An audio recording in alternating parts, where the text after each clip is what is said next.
In a way, I feel like I'm phony in my videos because I don't really talk about the causes of violence.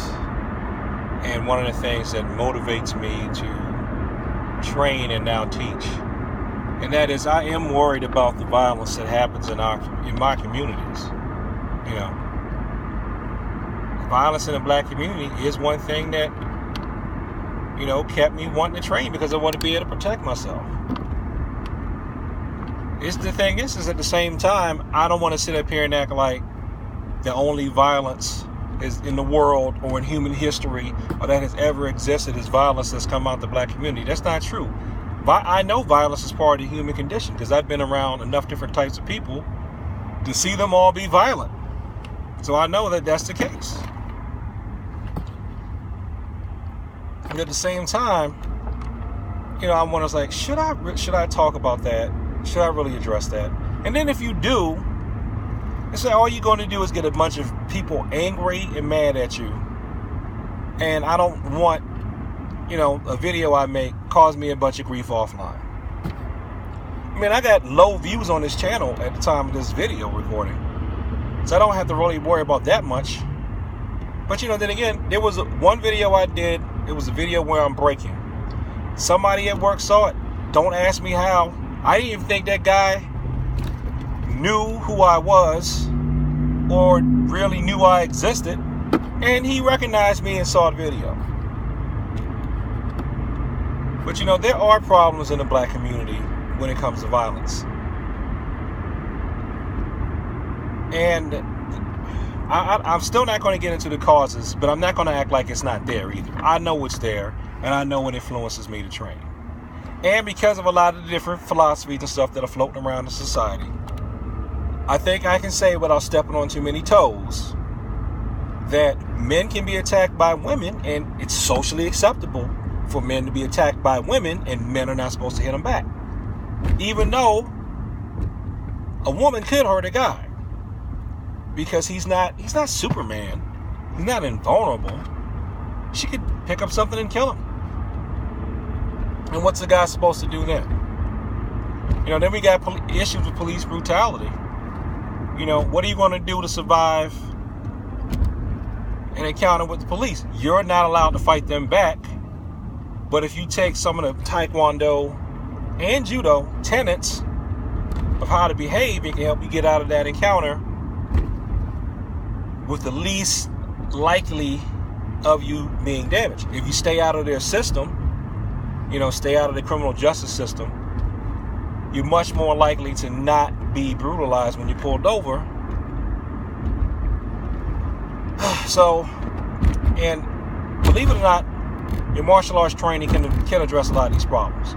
You can learn how to be more aware of your surroundings. You can learn how to control your emotions so that when you're encountered with aggression, you don't just respond back physically all the time. You can learn to protect yourself in a way where even though if there is a big enough skill gap to where if someone's trying to hurt you, you may not necessarily have to hurt them. And yes, that is totally unfair. And yes, it is actually totally unreasonable to expect you to behave that way. But we don't live in should, we live in is, and that is how it is. Okay. And one situation in martial arts training, just the sparring, because a lot of people think that just the sparring that you do is the training. Okay. Being jumped by people. Being jumped, that's something you have to do with awareness. You have to deal with that with awareness and not get jumped in the first place. And choices, and if that still doesn't work, you may have to employ some type of strategies that I'm not going to get into in this video, but to mitigate the damage and to psych out the group and not just think of them as one individual. So, if anybody's wondering why doesn't he ever talk about violence in the black community, yeah, he acts like it's no. I know that there's violence in the black community. I know it's there. I don't talk about it because I just don't want to get into a who's right, who's wrong contest with people. Because from my standpoint as a martial artist, I'm not really concerned about the cause per se. I'm just concerned about how to get through that symptom. And then I can worry about the cause later. And the symptom is the violent encounter.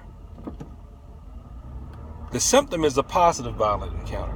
How can I keep the aggression from happening if it's popping up? Or if it does explode, how can I survive it? And I don't think everything can be solved with a throw or a punch or a kick. And really, because of human nature, this is the main thing that really gets me. If we solve all of the violence problems in the black community, you're still going to have problems with violence in humanity, because human beings can be violent. We need to solve that problem in our own nature as an entire species. That's the only thing that's really going to get rid of it. And that's all I've got to say.